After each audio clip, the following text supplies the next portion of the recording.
2 மினிட்ஸில் செய்யக்கூடிய முருங்கைக்கீரை பொரியல் தான். ரொம்ப ஈஸியாக கலர் மாறாமல் பச்சை நிறமாகவே கீரை பொரியல் இருக்கும்.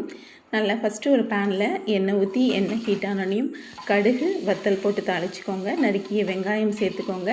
வெங்காயம் கண்ணாடி பதம் வந்ததுக்கப்புறம் கழுவி சுத்தப்படுத்தி வச்சுருக்கிற முருங்கைக்கீரையை அதோடு சேர்த்துக்கலாம். முருங்கைக்கீரையை சேர்த்துட்டு லேசாக வதக்கி கொடுங்க. லோ ஃப்ளேம்லேயே வச்சு வதக்கி கொடுங்க.